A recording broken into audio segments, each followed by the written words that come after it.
Praise the lord. యేసుక్రీస్తు ప్రభు వారి ప్రశస్తమైన నామంలో మీకు వందనాలు, శుభాలు తెలియజేసుకుంటూ ఉన్నాను. గత వీడియోలలో మనము రెండవ రాకడను గురించి అనేక విషయాలను తెలుసుకుంటూ వస్తూ ఉన్నాం. గత వీడియోలో అనగా రెండవ రాకడ లేదా సెకండ్ కమింగ్ 10A అనే వీడియోలో సంఘానికి రెండవ రాకడికి గల సంబంధాన్ని చూస్తూ వచ్చాం. సంఘము అంటే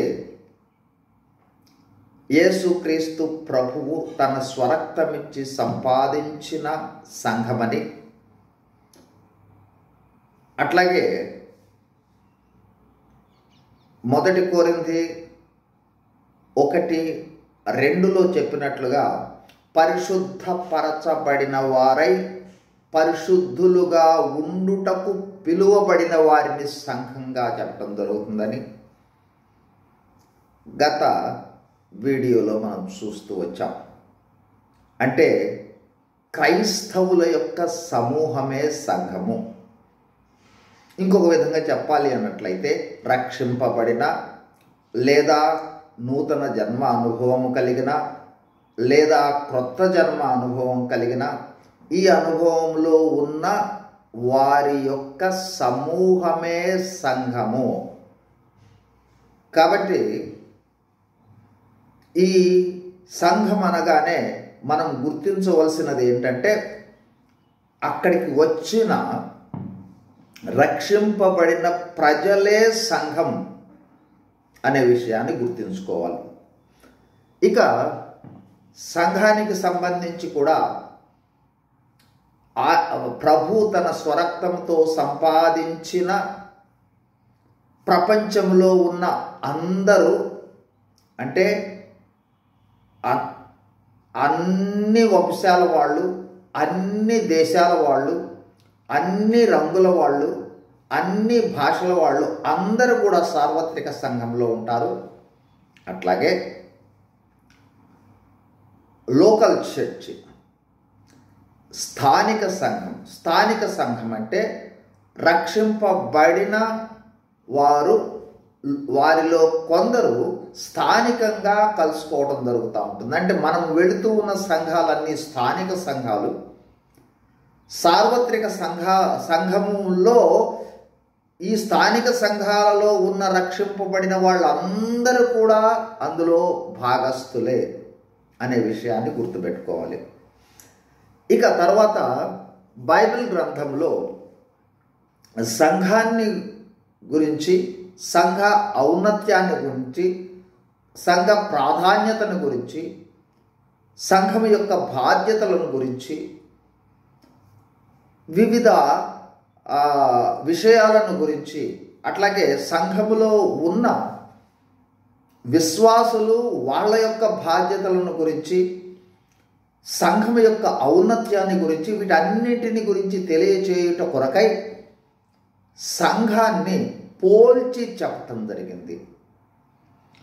ఆ పోల్చి చెప్పిన ఆ పోలిక మీద ఆధారపడి సంఘానికి సంబంధించిన అనేక విషయాలు మనము గమనించవచ్చు. సంఘములో ఉన్నవాళ్ళమైన మనము కూడా గమనించవచ్చు.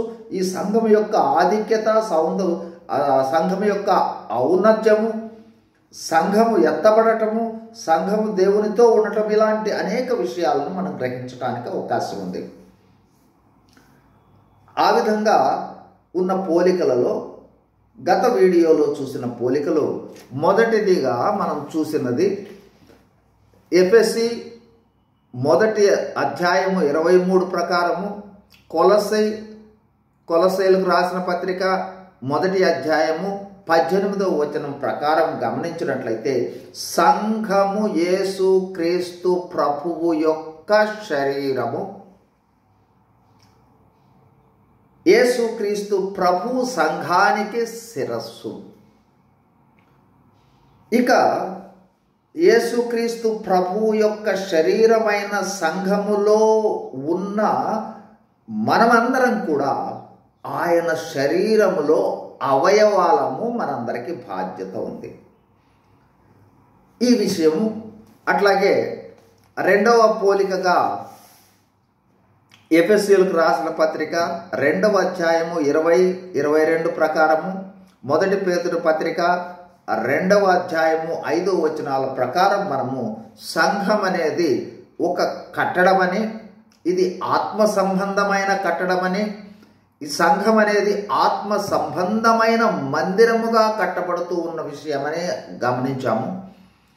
అంటే ఈ ఆత్మ సంబంధమైన మందిరము కట్టడానికి మనమందరం కూడా సజీవమైన రాళ్ళు.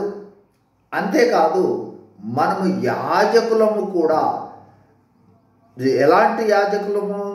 ఆత్మ సంబంధమైన బలులు అర్పించటానికి ఏర్పరచుకున్న యాజకులు అనే విషయాన్ని కూడా రెండో పోలికలో చూసాం. అట్లాగే యాజకులుగా కొన్ని బాధ్యతలు ఉండి అనే విషయాన్ని కూడా గత వీడియోలో చూసాం. ఇక ఆ తర్వాత మూడవదిగా మనము చూసిన విషయం ఏంటంటే, చూడండి ఎఫెసీయులకు రాసిన పత్రికలో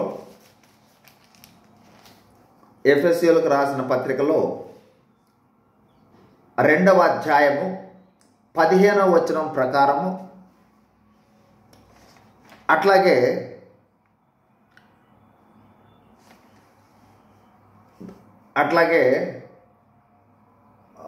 19వ వచనంలో వ్రాయబడిన ప్రకారము, ఈ రెండిటి ప్రకారం అంటే 15లోనేమో నూతన పురుషుడని, 19లోనేమో ఏక పట్టణస్థులని రాయబడి ఉంది.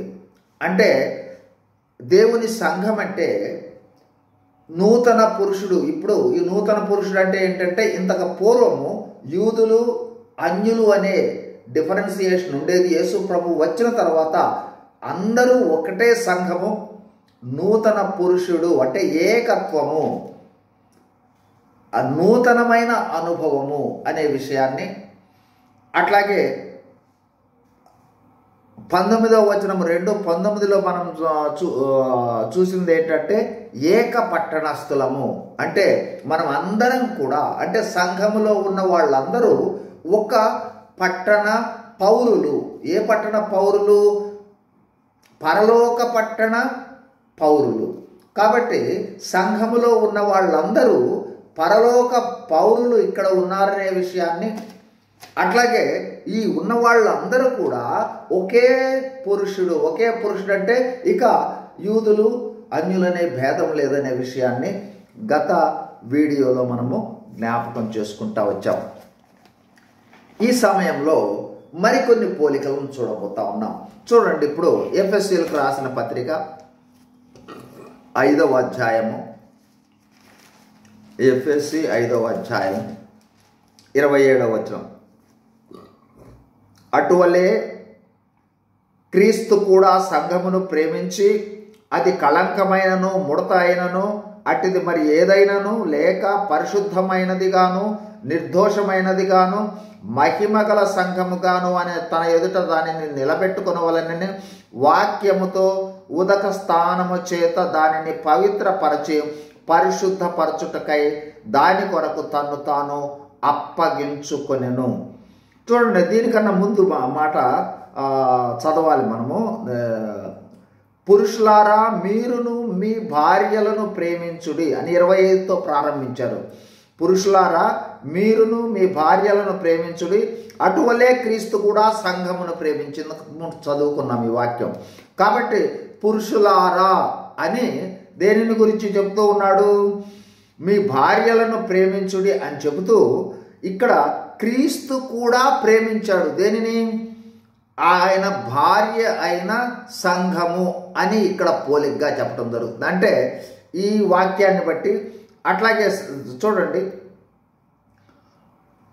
30వ వచనం 29-30, తన శరీరమును ద్వేషించిన వాడెవడు లేడు కానీ ప్రతి వాడును దానిని పోషించి సంరక్షించుకును. మనము క్రీస్తు శరీరమునకు అవయవములై ఉన్నాము కనుక అలాగే క్రీస్తు కూడా సంఘమును పోషించి సంరక్షించున్నాడు. ఈ హేతువు చేత పురుషుడు తన తండ్రిని తల్లిని విడిచి భార్యను హత్తుకొనును, వారిద్దరూ ఏక శరీరమగుదురు. ఈ మర్మము గొప్పది. అయితే నేను క్రీస్తును గూర్చియు సంఘమును గూర్చియు చెప్పుచున్నాను.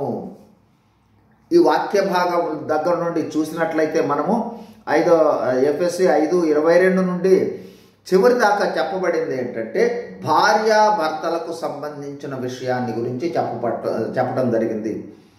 అంటే ఇప్పుడు చదువుకున్న వాక్య భాగాన్ని బట్టి మనం చూసినట్లయితే యేసు ప్రభువు తన ప్రాణాన్ని అర్పించి సంఘాన్ని కొన్నాడు. కాబట్టి యేసు ప్రభువేమో భర్త, సంఘము ఆయన భార్య అనే విషయాన్ని తెలియచేస్తూ ఇంకా ఏం చెప్తున్నంటే వారిద్దరూ ఏక శరీరమగుదురు, ఈ మర్మము గొప్పది. అంటే యేసుక్రీస్తు ప్రభువు సంఘము రెండు కూడా కలిసి ఏకత్వాన్ని తెలియజేస్తా ఉన్నాయి. ఏక శరీరమగుదురు అంటే ఆ తర్వాత చెప్పింది ఏంటంటే క్రీస్తును గూర్చియు సంఘమును గూర్చియు నేను చెప్తున్నాను అంటున్నాడు. అంటే ఏంటంటే క్రీస్తు భర్త, సంఘము భార్య, వీళ్ళిద్దరూ ఏక శరీరము.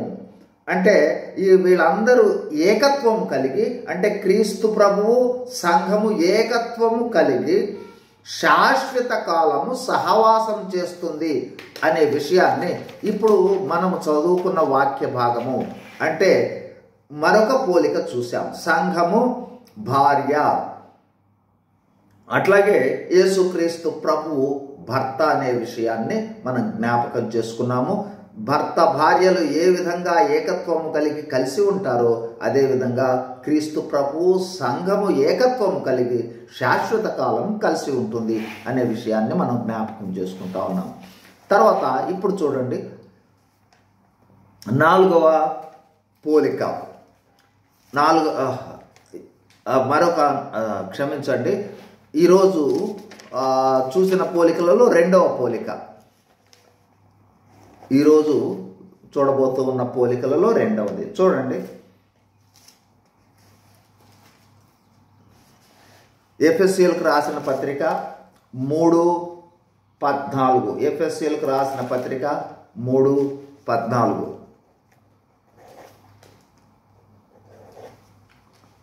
ఎఫెసీయులకు రాసిన పత్రిక 3:14.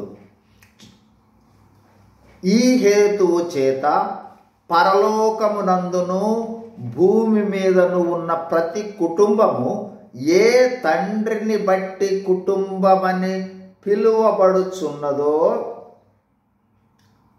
ఆ తండ్రి ఎదుట నేను మోకాళ్ళుని. కంటిన్యూయేషన్ కూడా ఉంది.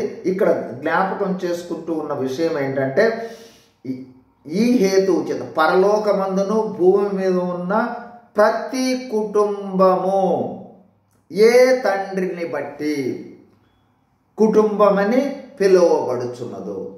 ఇప్పుడు మనము సంఘాన్ని ఏ విధంగా ఏ పోలికగా చూడబోతున్నామంటే సంఘం అనేది ఒక కుటుంబము.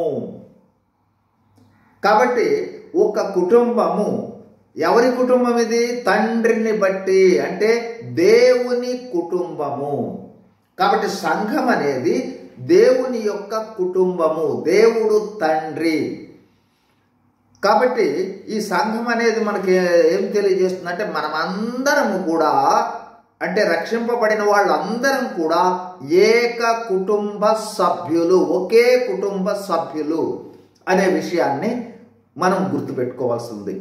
కాబట్టి అందుకోసమే చూడండి యోహాను సువార్తలో మనం చక్కని వాక్యం చూస్తాం. యోహాను సువార్త 1వ అధ్యాయము 12వ వచనం. యోహాను సువార్త 1వ అధ్యాయం 12వ వచనం. తన్ను ఎందరంగీకరించురో వారికి అందరికీ, అనగా తన నామమునందు విశ్వాసముంచిన వారికి దేవుని పిల్లలగుటకు అధికారము అనుగ్రహించెను. అంటే యేసుక్రీస్తు ప్రభువును అంగీకరించిన వాళ్ళందరూ కూడా దేవుని కుమారులగుటకు అధికారమును అనుగ్రహించు. కాబట్టి ఎప్పుడైతే మనము యేసుక్రీస్తు ప్రభువును అంగీకరించామో అప్పుడే దేవుని యొక్క కుటుంబములో సభ్యులయ్యాము. ఇంకొక ప్రాముఖ్యమైన సత్యము, యేసుక్రీస్తు ప్రభువు దేవుని కుమారుడు కాబట్టి ఆయన ద్వారా మనము కూడా కుమారులమయ్యాం. కాబట్టి ఇంకొక విధంగా చెప్పాలి, దత్తపుత్రత్వము అని కూడా ఇంకొక చోట రాయబడి ఉంది. అంటే ప్రథమ ఫలమైన యేసుక్రీస్తు ప్రభువు, ఆ తర్వాత మనము అందరం కూడా ఆయన కుటుంబములో సభ్యులు. ఇక్కడ ఆయన కుటుంబంలో సభ్యులు అని మనం జ్ఞాపకం చేసుకునే సందర్భంలో 2 వచనాలను మాత్రం మనం ఎప్పుడు కూడా గుర్తుంచుకోవాల్సిన అవసరం ఉంది. చూడండి, మత్తయి సువార్త 5వ అధ్యాయం 48వ వచనం. మీ పరలోకపు తండ్రి పరిపూర్ణుడు గనుక మీరును పరిపూర్ణులై ఉండెదరు. మనము పరలోకపు తండ్రి దేవుని యొక్క కుటుంబము కాబట్టి దేవుని స్వభావము కలిగి ఉండాలి. సంఘము దేవుని స్వభావాన్ని కలిగి ఉండాలనే విషయం గుర్తు చేస్తుంది ఈ విషయము. కాబట్టి మీ పరలోకపు తండ్రి పరిపూర్ణుడు గనక మీరును పరిపూర్ణులుగా ఉండెదరు. అట్లాగే చూడండి, ఇంకొక వచనాన్ని కూడా మీ గమనంలోనికి తీసుకుని వస్తాను. 1 పేతురు పత్రిక, పేతురు రాసిన 1 పత్రిక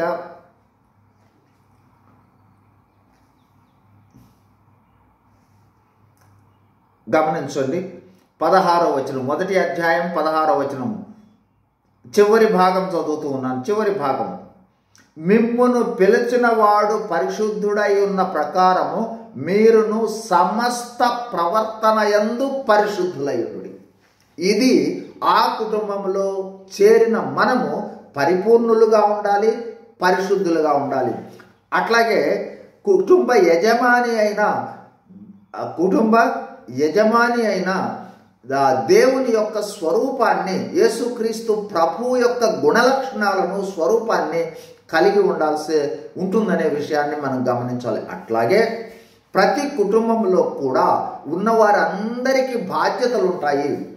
కుటుంబంలో ఉన్న వ్యక్తులందరికీ ఏ విధంగా బాధ్యతలు ఉంటాయో సంఘములో ఉన్న వ్యక్తులందరికీ కూడా అది మన కుటుంబం కాబట్టి మనకందరికీ బాధ్యతలు ఉంటాయి. కాబట్టి సంఘ బాధ్యతలు అనేవి మన బాధ్యతలు అనే విషయాన్ని మనం గుర్తుంచుకోవాలి. ప్రాముఖ్యంగా సంఘం అనేది మన కుటుంబము. అదే చూడండి, రోమీలకు రాసిన పత్రిక 8:14-15. రోమా 8:14-15. రోమా 8:14-15.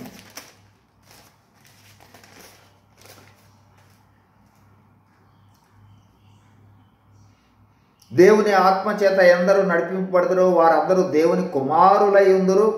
ఏలైనగా మనము భయపడుటకు మీరు దాస్యపు ఆత్మను పొందలేదు, కానీ దత్తపుత్రాత్మను పొందితిరి. ఆ ఆత్మను కలిగిన వారమై మనము అబ్బా తండ్రి అని మొరపెట్టుచున్నాము. కాబట్టి ఇప్పుడు మనకు తండ్రి ఎవరు? దేవుడే. కాబట్టి మనము దేవుని కుటుంబ సభ్యులము. కాబట్టి ఈ విషయాన్ని మనము గమనించుకోవాల్సి ఉంది. నెక్స్ట్ మరొక పోలికను చూడబోతా ఉన్నాం. చూడండి, ఈరోజు చూస్తూ ఉన్న పోలికలలో ఇది ఇప్పుడు చూడబోయేది 3వ పోలిక. మత్తయి సువార్త 25వ అధ్యాయము. మత్తయి సువార్త 25వ అధ్యాయము. మత్తయి సువార్త 25వ అధ్యాయము మొదటి 13 వచనాలలో 10 మంది కన్యకలకు సంబంధించిన ఉపమానము రాయబడి ఉంది. ఆ ఉపమానములో మనం గమనించినట్లయితే చూడండి, 25 నుండి 2-3 వచనాలు చదివితే మనకి ఈ పోలిక మనకు తెలియబడుతుంది. పరలోక రాజ్యము తమ దివిటీలు పట్టుకుని పెండ్లి కుమారుని ఎదుర్కొనుటకు బయలుదేరిన 10 మంది కన్యకలను పోలి ఉన్నది. 10 మంది కన్యకలు 10 మంది కన్యకులు సంఘానికి సాదృశ్యము. పెండ్లి కుమారుడు యేసుక్రీస్తు ప్రభువుకు సాదృశ్యం. వీరిలో 5 బుద్ధి లేనివారు, 5 బుద్ధి గలవారు. బుద్ధి లేనివారు తమ దివిటీలు పట్టుకొని తమతో కూడా నూనె తీసుకొని పోలేదు. బుద్ధి గలవారు ఆ తర్వాత పెండ్లి కుమారుడు ఆలస్యం చేయగా. మొదటి వచనం చాలు మనకి. పరలోక రాజ్యము తమ దివిటీలు పట్టుకొని పెండ్లి కుమారుని ఎదుర్కొనుటకు బయలుదేరిన 10 మంది కన్యకలను పోలి ఉన్నది. 10 మంది కన్యకలు సంఘానికి సాదృశ్యము. ఇంకొక విధంగా చెప్పాలి అన్నట్లయితే పెండ్లి కుమార్తెకు సాదృశ్యం. అంటే ఇప్పుడు సంఘం అనేది పెండ్లి కుమార్తె. యేసుక్రీస్తు ప్రభువు పెండ్లి కుమారుడు. ఈ విషయాన్ని మనం గమనించాలి. ఇది చాలా ప్రాముఖ్యమైన విషయం. చూడండి, మరొక విషయంలో మరొక వచనాన్ని జ్ఞాపకం చేసుకుందాం. 2వ కొరింథీయులకు రాసిన పత్రిక 11వ అధ్యాయము. 2వ కొరింథీ 11వ అధ్యాయము 2వ వచనం. దేవాసక్తితో మీ ఎడల ఆసక్తి కలిగి ఉన్నాను. ఎందుకనగా అంటే సంఘాన్ని గురించి మాట్లాడుతూ ఉన్నాడు ఇక్కడ. ఏలయనగా పవిత్రురాలైన కన్యకగా ఒక్క పురుషునికి అనగా క్రీస్తుకు సమర్పింపవలనని మిమ్మును ప్రధానము చేసి తిని. కాబట్టి యేసుక్రీస్తు కొరకు ప్రధానము చేయబడిన కన్యక. యేసుక్రీస్తు ప్రభువు పెండ్లి కుమారుడు. ఆ పెండ్లి కుమారుని కొరకై ప్రధానము చేయబడిన కన్యక సంఘము లేదా వధువు సంఘము. కాబట్టి పెండ్లి కుమార్తెగా ఇక్కడ మనకు పోల్చి చెప్పడం జరుగుతుంది. కాబట్టి ఈ పెండ్లి కుమార్తె పెండ్లి కుమారుని కొరకై ఎదురు చూస్తూ ఉండే అనుభవం తెలియజేస్తుంది. అంతకు మించి ఇక్కడ ఒక చాలా ప్రాముఖ్యమైన మాట ఉంది. పవిత్రురాలైన కన్యకగా. పెండ్లి కుమారుడైన యేసుక్రీస్తు ప్రభువు ఏ విధంగా పవిత్రమైన వాడో ఆ విధమైన పవిత్రతను కలిగి ఉండుట కొరకై ఏర్పరచుకున్న సంఘమే ఆయన యొక్క వధువు. దీన్నే వధువు సంఘం అని కూడా అంటూ ఉంటాము. చూడండి, మరొక వచనాన్ని ప్రకటన గ్రంథము 19వ అధ్యాయం. ప్రకటన గ్రంథము 19వ అధ్యాయము 6-7 వచనాలు. తర్వాత చూడండి 6-7 వచనాలు. అప్పుడు గొప్ప జనసమూహపు శబ్దమును, విస్తారమైన జనముల శబ్దమును, బలమైన ఉరుముల శబ్దమును పోలిన ఒక స్వరం వీటిని. సర్వాధికారియు ప్రభువునకు మన దేవుడు ఏలుచున్నాడు, ఆయన స్తుతించుడు. గొర్రె పిల్ల వివాహోత్సవ సమయము వచ్చినది, ఆయన భార్య తను తాను సిద్ధపరచుకుని ఉన్నది. గొర్రె పిల్ల అయిన యేసుక్రీస్తు ప్రభువు వధువు సంఘము. వారి యొక్క వివాహము ఎక్కడ జరగబోతా ఉంది? మధ్య ఆకాశంలో. రాకడ సమయంలో సంఘం ఎత్తబడి మధ్య ఆకాశంలో వివాహం జరగబోతా ఉంది. అంటే వివాహము అంటే సాధారణమైన సాదృశ్యంలో వివాహం కాదు. కానీ ఒక్క మాట చూద్దాం. లూకా 20వ అధ్యాయము. లూకా సువార్త 20వ అధ్యాయము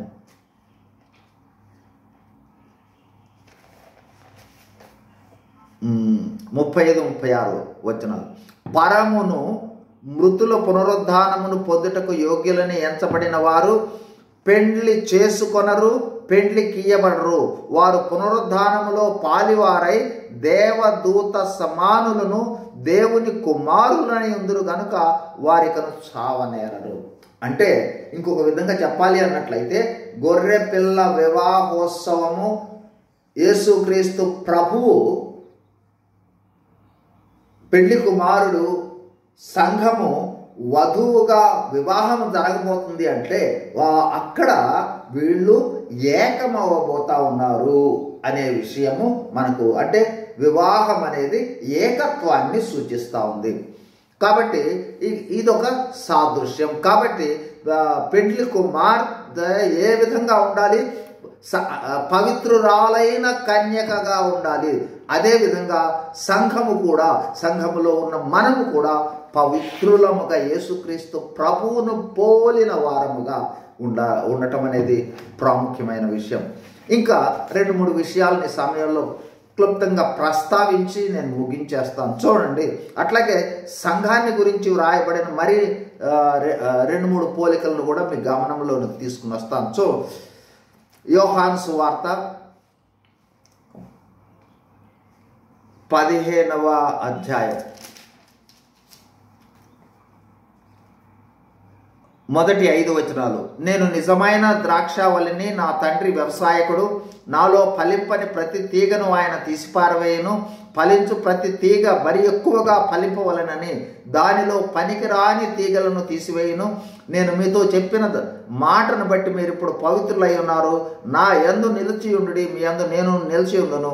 తీగ ద్రాక్షావల్లిలో నిలిచి ఉంటే కానీ తనంతట తాను ఎలాగూ ఫలింపదో, అలాగే నా యందు నిలిచి ఉంటే కానీ మీరు ఫలింపరు. ద్రాక్షావల్లిని నేను, తీగలు మీరు. ఎవరు నా యందు నిలిచి ఉండునో, నేను ఎవని యందు నిలిచి ఉండునో వాడు బహుగా ఫలించును. నాకు వేరుగా ఉండి మీరేమీ చేయలేరు. చదువుకున్న వాక్య భాగాన్ని గమనించినట్లయితే యేసుక్రీస్తు ప్రభువు ద్రాక్షావల్లి, నిజమైన ద్రాక్షావల్లి, సంఘము తీగలు. కాబట్టి యేసుక్రీస్తు ప్రభువులో నుండి జీవము ప్రవహించే వారందరూ కూడా సంఘంగా చెప్పబడడం జరుగుతుంది. అంటే ఆయన ద్రాక్షావల్లి, ఆయనతో అంటుకట్టబడిన వాళ్ళందరూ కూడా సంఘముగా చెప్పడం జరుగుతుంది. అంటే యేసుక్రీస్తు ప్రభు యొక్క జీవము ప్రవహించు వాళ్ళందరూ కూడా సంఘంలో ఉంటారు. కాబట్టి అదే విషయాన్ని చెప్పాడు. చూడండి, ద్రాక్షావల్లిని నేను, తీగలు మీరు. మనం ఎట్లా ఉండాలి? ఎవడు నా యందు నిలిచి ఉండునో, నేను ఎవని యందు నిలిచి ఉండునో వాడు బహుగా ఫలించును. కాబట్టి ఆయన యందు నిలిచి ఉండాలి. ఆయన మన యందు నిలిచి ఉన్నట్లయితే మనం బహుగా ఫలించే వాళ్ళంగా ఉండటం జరుగుతుంది. మరొక సాదృశ్యాన్ని చూడండి, మత్తయి సువార్త 5వ అధ్యాయం 13వ వచనం, ప్రారంభ వచనం. మీరు లోకమునకు ఉప్పై ఉన్నారు. మీరు లోకమునకు ఉప్పై ఉన్నారు. సంఘాన్ని ఇక్కడ ఉప్పుతో పోల్చడం జరిగింది. నిజమైన ఉప్పు యేసుక్రీస్తు ప్రభువారు. ఉప్పు ఏ విధంగా మేలుకరంగా, ఆశీర్వాదకరంగా, దీవెనకరంగా ఉంటుందో అదేవిధంగా సంఘము కూడా ఆశీర్వాదకరంగా, దీవెనకరంగా, మేలుకరంగా ఉండాలి. అంటే దాని అర్థం ఏంటంటే అందులో ఉన్న విశ్వాసులు కూడా క్రీస్తును పోలి ఉప్పు వలె జీవించే అనుభవంలో ఉండాలి అనే విషయము ఈ సాదృశ్యం తెలియజేస్తుంది. అట్లాగే మత్తయి సువార్త 5వ అధ్యాయమే 14వ వచనం. మీరు లోకమునకు వెలుగై ఉన్నారు. కాబట్టి సంఘం అనేది వెలుగు. నిజమైన వెలుగు యేసుక్రీస్తు ప్రభువు. కాబట్టి ఇక్కడ తెలియజేస్తూ ఉన్న సాదృశ్యము సంఘము వెలుగు. సంఘములో ఉన్న పరిశుద్ధులందరూ కూడా ఆ వెలుగుకు సంబంధించిన వాళ్ళే. నిజమైన వెలుగు యేసుక్రీస్తు ప్రభువు. కాబట్టి నిజమైన వెలుగైన యేసుక్రీస్తు ప్రభువును అనేకులకు వెలిగింపజేసి, అనేకులకు తెలియచేసి ఆ వెలుగు ద్వారా వెలిగింపచేసే అనుభవంలో ఉన్నదే సంఘము అనే విషయము ఇక్కడ మనకు కనిపించడం జరుగుతుంది. కాబట్టి ప్రియ సహోదరులారా, ఇప్పటి వరకు మనం జ్ఞాపకం చేసుకున్న సాదృశ్యాలను గమనించినట్లయితే సంఘము అనేది యేసుక్రీస్తు ప్రభువు యొక్క శరీరము. యేసుక్రీస్తు ప్రభువు భర్త, సంఘము భార్య. అట్లాగే యేసుక్రీస్తు ప్రభు పెండ్లి కుమారుడు, సంఘము పెళ్లి కుమార్తె. సంఘము దేవుని యొక్క కుటుంబము.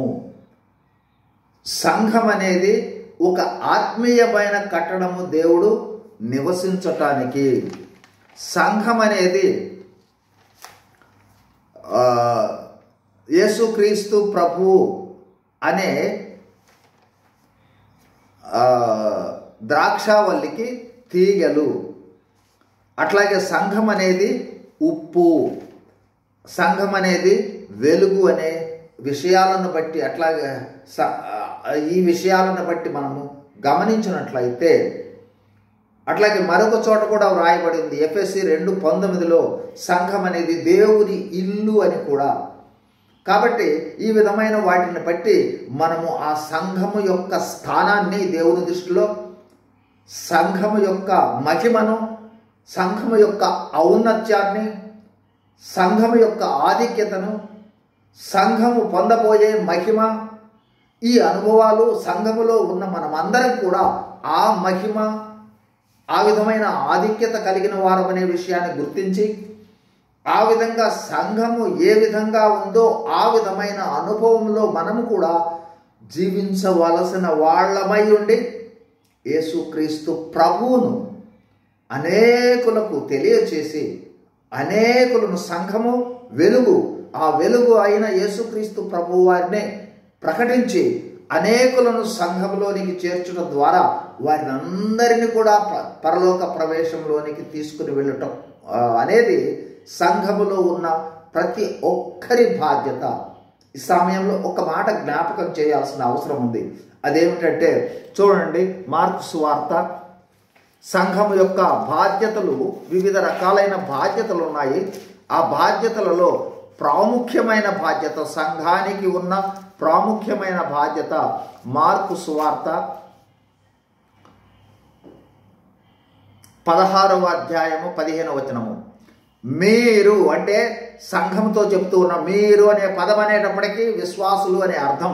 మీరు సర్వలోకమునకు వెళ్ళి సర్వ సృష్టికి సువార్తను, సంఘానికి ఉన్న ప్రాముఖ్యమైన బాధ్యత సర్వలోకానికి వెళ్ళి సర్వ సృష్టికి సువార్తను ప్రకటించుట అనేది సంఘానికి దేవుడు ఇచ్చిన బాధ్యత.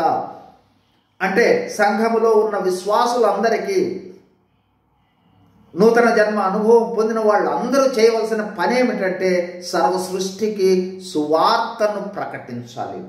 ఆ సువార్త ద్వారా అనేకులు సంఘంలో చేర్చబడతారు. ఆ సువార్త ద్వారా ఉగ్రత నుండి తప్పించబడతారు. ఆ సువార్త ద్వారానే ఆ సంఘము ద్వారా రాకడలో ఎత్తబడే వాళ్ళుగా ఉండటం జరుగుతుంది. కాబట్టి ఈ అనుభవంలోని సర్వలోకమునకు వెళ్ళి సర్వ సృష్టికి సువార్తను ప్రకటించవలసిన బాధ్యత సంఘముగా, సంఘములో ఉన్న విశ్వాసులుగా ప్రతి ఒక్కరికి ఉంది అనే విషయాన్ని మనము జ్ఞాపకం చేసుకోవాల్సిన అవసరం ఉంది. అత్యంత ప్రాముఖ్యమైన విషయం. కాబట్టి ఆ విధమైన అనుభవంలో మనం అందరము ఉండి రెండవ రాకడలో అందరూ ఎత్తబడటానికి సంబంధించిన అనుభవంలోనికి రావడానికి మనము చేయవలసిన ప్రయాస, స్వార్థ ప్రకటన ప్రయాసను చేయాలి అనే విషయాన్ని జ్ఞాపకం చేసుకోవాలి. ఆ విధంగా చేయడం ద్వారా రెండవ రాకడలో మనము కూడా చూడండి ప్రాముఖ్యమైన బాధ్యత వహించే వాళ్ళంగా ఉండటం జరుగుతుంది. మత్తయి సువార్త 24వ అధ్యాయం 14వ వచనము. మరియు ఈ రాజ్య సువార్త సకల జనములకు సాక్షార్థమై లోకమందంతటను ప్రకటింపబడును, అటు తర్వాత అంతమొచ్చును. రాకడ అంటే మనము సువార్త ప్రకటించడం ద్వారా ఆ రాకడ సమయాన్ని ఆలస్యం లేకుండా త్వరగా రాకడ రావడానికి, ఎందుకంటే అందరికీ సువార్త ప్రకటించబడాలి. ఆ సువార్త ప్రకటన బాధ్యత సంఘానిది, సంఘంలో ఉన్న విశ్వాసులది. ఆ విధమైన అనుభవంలో మనము ఉండి ఈ లోకంలో ఉన్న ప్రతి ఒక్కరు కూడా రక్షింపబడి దేవుని రాజ్య వారసులు కావాలని, రాకడలో ఎత్తపడాలనేది దేవుని యొక్క కోరిక కూడా. ఆ కోరికను తీర్చే అనుభవంలోనికి కూడా వెళ్ళే వాళ్ళంగా ఉండటం జరుగుతుంది. కాబట్టి ఆ విధమైన అనుభవంలో ఉన్నట్లుగా దేవుడు మనకు సహాయం చేయనుగాక. దేవుడు తన వాక్యం దీవించును గాక. చిన్న ప్రార్థన చేసుకుందాం. పరిశుద్ధుడైన మా ప్రియ పరలోకపు తండ్రి, యేసుక్రీస్తు ప్రభువారి శ్రేష్టమైన నామంలో స్తోత్రాలు, వందనాలు. ప్రభువా రాకడలో సంఘము, సంఘానికి సంబంధించిన పాత్ర, అదేవిధంగా సంఘము కోసమే రాకడ ఉన్నదనే విషయాన్ని మీరు జ్ఞాపకం చేస్తూ వచ్చారు. మీరు మధ్య ఆకాశంలో వచ్చినప్పుడు సంఘాన్ని మీరు ప్రభువా అక్కడికి పిలుచుకుంటారు, తీసుకుని వెళ్తారు. అందుని బట్టి మిమ్మల్ని స్తుతిస్తూ ఆ సంఘములో మేము అందరము ఉన్నట్లుగా, అంతేకాదు అనేకులను ఆ సంఘంలో చేర్చేవారంగా ఉన్నట్లుగా మమ్మల్ని జ్ఞాపకం చేసుకోమని వేడుకుంటూ, విన్న ప్రతి ఒక్కరిని కూడా మీ దయగలిగిన హస్తాలను చాపి దీవించి ప్రభువా వారి ప్రతి అవసరత మీ మహిమైశ్వర్యంలో తీర్చి సహాయం చేసే దేవుడు అని మిమ్మల్ని స్తుతిస్తూ యేసు ప్రభు వారి ప్రశస్తమైన నామంలోనే వందనములు చెల్లిస్తూ వేడుకొనుచున్నాము తండ్రి. ఆమేన్. Praise the lord.